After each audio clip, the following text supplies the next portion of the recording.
আপনি যদি ডাইনোসরদের ব্যাপারে জেনে থাকেন তাহলে হয়তো স্পাইনোসরাস ও টাইরানোসরাস রেক্স বা টি-রেক্স এর ব্যাপারে জানেন। তবে যদি না জেনে থাকেন তাহলে বলি, স্পাইনোসরাসেরা হচ্ছে পৃথিবীর ইতিহাসের সবচেয়ে হিংস্র ডাইনোসরদের মধ্যে একটি, যারা আজ থেকে প্রায় 10 কোটি বছর আগে পৃথিবীতে বসবাস করত। আর অন্যদিকে টি-রেক্স ছিল ডাইনোসরদের সময়ের সব থেকে ভয়ঙ্কর খনি এবং সব থেকে ভয়ঙ্কর ডাইনোসর, যারা কিনা আজ থেকে 10 কোটি বছর আগে এই পৃথিবীতে বসবাস করত।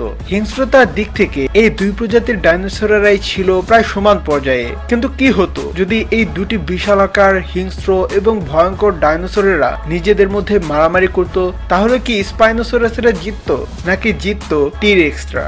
সেটি আমরা আজকের এই ভিডিওটিতে জানতে চলেছি। এই ধরনের ভিডিও সবসময় দেখতে চাইলে এখনই আশ্চর্য দর্শন চ্যানেলটিকে সাবস্ক্রাইব করে অবশ্যই নোটিফিকেশন বেলটিকে অন করে রাখুন। আর আপনি যদি আগে এটি করে থাকেন তাহলে আপনাকে অনেক অনেক ধন্যবাদ। তো চলুন শুরু করা যাক। স্পাইনোসরাসেরা আকারের দিক থেকে অনেক বড় আকৃতির ছিল। এরা উচ্চতার দিক থেকে 7 মিটার বা 23 ফুট পর্যন্ত হতো, আর লম্বায় এরা 12 থেকে 17 মিটার বা 40 থেকে 55 ফুট পর্যন্ত হতো। অন্যদিকে টাইরানোসরাসেরা আকারের দিক থেকে স্পাইনোসরাসদের থেকে ছোট হতো। এরা উচ্চতায় সর্বোচ্চ 16 ফুট পর্যন্ত হতো। হিসাব করলে দেখা যাবে এরা উচ্চতার দিক থেকে স্পাইনোসরাসদের থেকে প্রায় 7 ফুট খাটো ছিল। আর লম্বার দিক থেকেও এরা সর্বোচ্চ 43 ফুট পর্যন্ত হতো, যার থেকে বোঝা যায় যে লম্বার ক্ষেত্রেও এরা স্পাইনোসরাসদের থেকে ছোট হতো। যেখানে স্পাইনোসরাসেরা লম্বায় সর্বোচ্চ 55 ফুট পর্যন্ত হতো, সেখানে একটি টি-রেক্স হতো 43 ফুট পর্যন্ত। হিসাব করলে দেখা যাবে এরা স্পাইনোসরাসদের থেকে লম্বার দিক থেকে প্রায় 12 ফুট ছোট হতো।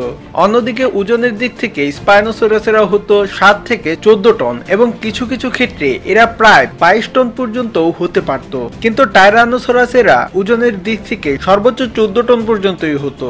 এক্ষেত্রে দেখা যায় যে ওজনের দিক থেকেও স্পাইনোসরাসেরাই এগিয়ে আছে। স্পাইনোসরাসেরা সাধারণত মাছ এবং মাংস এই দুই ধরনের খাবারই খেত, কিন্তু এরা মূলত মাছের উপরেই নির্ভর করত।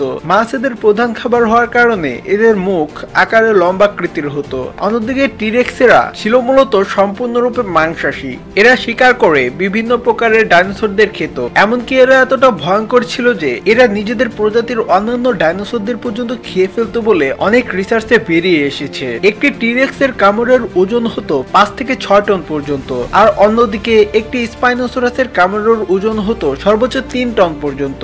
যার থেকে বোঝা যায় যে কামড়ের দিক থেকে টি-রেক্স স্পাইনোসরাসদের থেকে দ্বিগুণ শক্তিশালী ছিল। এছাড়া টি-রেক্সদের শরীরের সব থেকে স্ট্রং পয়েন্ট ছিল এদের পা এবং বিশালাকৃতির মাথা। এর সাথে এদের থাকতো খুবই ধারালো দাঁত, আর এদের দাঁত সর্বোচ্চ 12 ইঞ্চি পর্যন্ত হতে পারত। অন্যদিকে স্পাইনোসরাসদের দাঁতের আকৃতি সর্বোচ্চ 5 ইঞ্চি পর্যন্তই হতো, যে কারণে দাঁতের দিক থেকেও এগিয়ে থাকতো টি-রেক্স। এর সাথে সাথেই টি-রেক্স সর্বোচ্চ 45 কিলোমিটার গতিতে ছুটতে পারত, যার বিপরীতে স্পাইনোসরাসদের বিশালাকার দেহের জন্য এদের গতি হতো সর্বোচ্চ 15 কিলোমিটার প্রতি ঘন্টা পর্যন্ত। তবে গতি এদের যুদ্ধে খুব একটা ইফেক্ট ফেলতো না, কেননা যুদ্ধের সময় এই প্রাণীরা কেউই পালিয়ে যাওয়ার মতো প্রাণী ছিল না, বরং এরা এতটা হিংস্র ছিল যে নিজেদের আধিপত্য বিস্তারের জন্য এরা একদম শেষ পর্যন্ত যুদ্ধ করেই যেত। এদের ব্যাপারটি ছিল বর্তমানের বাঘ সিংহের মতো, যারা মুখোমুখি হলে মৃত্যুর আগে পর্যন্ত যুদ্ধ করেই যেত। তো বাঘ সিংহের ব্যাপারে কথা আসায় মনে হলো আপনারা চাইলে বাঘ ও সিংহের মধ্যে মারামারি হলে কে জিতবে সেই ব্যাপারেও আমি একটি ভিডিও নিয়ে আসব। তো সেই ভিডিওটি দেখতে চাইলে এখনই কমেন্ট করে জানান। তবে যাই হোক, গতি, দাঁত ও কামড়ের দিক থেকে টি-রেক্স এগিয়ে থাকলেও স্পাইনোসরাসেরা এগিয়ে ছিল তাদের দৈহিক শক্তিতে। কেননা এদের আকার যেমন অনেক বড় হতো, তেমনি এদের শরীরের পেশি ছিল খুবই দৃঢ় ও মজবুত। তাছাড়া স্পাইনোসরাসদের থাবায় এক একটি নখ প্রায় 7 ইঞ্চি পর্যন্ত হতো। এর সাথে সাথেই এদের সব থেকে বড় অ্যাডভান্টেজ ছিল এদের সামনের পা বা হাত।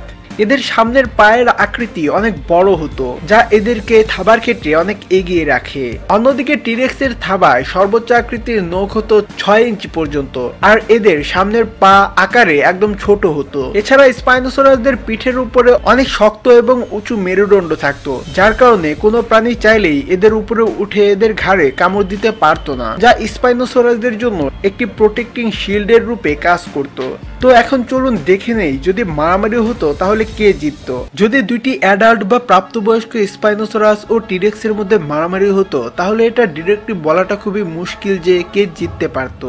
আপনি হয়তো ভাবছেন যে আকারে বড় দাঁত ও শক্তিশালী কামড়ের কারণে টিরেক্স সহজেই জিতে যেত। যদি এমনটা ভেবে থাকেন তাহলে আপনি ভুল ভাবছেন, কেননা যদিও টিরেক্স এর কাছে অনেক শক্তিশালী কামড় আর বিশালাকার দাঁত ছিল, কিন্তু এটিও মাথায় রাখতে হবে যে একটি স্পাইনোসরাসের উচ্চতা একটি টিরেক্স এর চাইতে প্রায় 7 ফুট পর্যন্ত লম্বা হতো, যেই উচ্চতা একটি সম্পূর্ণ মানুষের থেকেও অনেক বড়। আর সেক্ষেত্রে একটি স্পাইনোসরাসের ঘাড় বা গলা পর্যন্ত পৌঁছাতে পারাই একটি টিরেক্স এর জন্য অনেক বড় চ্যালেঞ্জ হয়ে দাঁড়াতো। এছাড়া যখনই একটি টিরেক্স একটি স্পাইনোসরাসের গলা পর্যন্ত পৌঁছানোর চেষ্টা করত তখন স্পাইনোসরাসেরা তাদের বিশালাকার থাবার সাহায্যে টিরেক্সদের আহত করে দিতে পারত।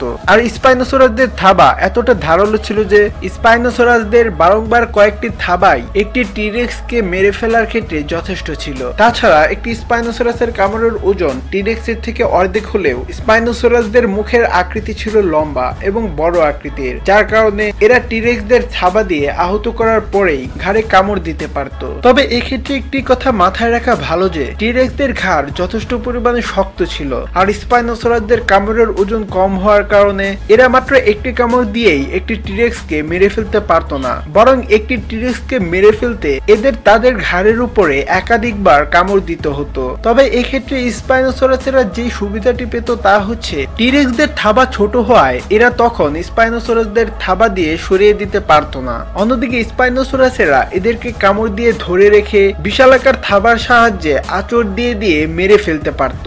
কিন্তু টিরেক্স যদি কোনোভাবে তখন ছুটে যেতে পারত আর নিজের বিশালাকার দাঁতের এবং শক্তিশালী কামড়ের সাহায্যে স্পাইনোসরাসদের ঘাড়ে কামড় দিয়ে দিতে পারত তাহলে স্পাইনোসরাসেরা অনেক অসুবিধায় পড়ে যেত। তবে এদের কাছে বড় থাবা থাকায় এরা টিরেক্সদের সেই সময় আঁচড় দিয়ে দিয়ে আহত করে নিজেকে ছাড়িয়ে নিতে পারত।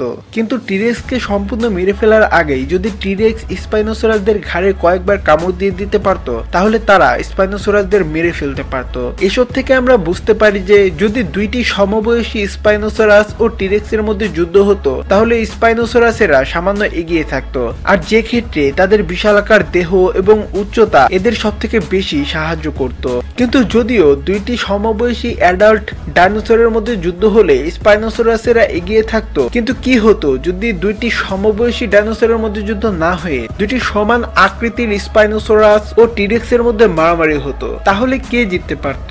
এক্ষেত্রে নিজের শক্তিশালী কামড় এবং বিশালাকার দাঁতের কারণে এগিয়ে থাকতো টিরেক্স, কেননা এক্ষেত্রে এরা খুব সহজেই স্পাইনোসরাসদের ঘাড়ে কামড় দিতে পারত। যদিও স্পাইনোসরাসেরা তাদের থাবার সাহায্যে টিরেক্সদের আহত করতে পারত, কিন্তু এদের কামড়ের ওজন কম হওয়ায় ও দাঁতের আকৃতি ছোট হওয়ায় এরা টিরেক্সের সাথে খুব একটা সুবিধা করতে পারত না। তবে এক্ষেত্রেও যদি কোনোভাবে স্পাইনোসরাসেরা টিরেক্সদের ঘাড়ে কয়েকবার কামড় দিয়ে দিতে পারত তাহলে জিতে যেত স্পাইনোসরাসেরাই। তো বন্ধুরা, আপনার মতে স্পাইনোসরাস ও টিরেক্সের মধ্যে মারামারি হলে কে জিততে পারত তা অবশ্যই নিচে কমেন্ট করে বলতে ভুলবেন না। যদি ভিডিওটি ভালো লেগে থাকে তাহলে প্লিজ আশ্চর্য দর্শন চ্যানেলটিকে এখনই সাবস্ক্রাইব করে সাবস্ক্রাইবের পাশে থাকা নোটিফিকেশন বেলটিকে অবশ্যই অন করে রাখবেন, আর ভিডিওটিকে একটি লাইক ও বন্ধুদের সাথে শেয়ার করার কথা ভুলবেন না। ভালো থাকবেন, সুস্থ থাকবেন, আর আশ্চর্য দর্শনের সাথেই থাকবেন। Stay happy. Thank you.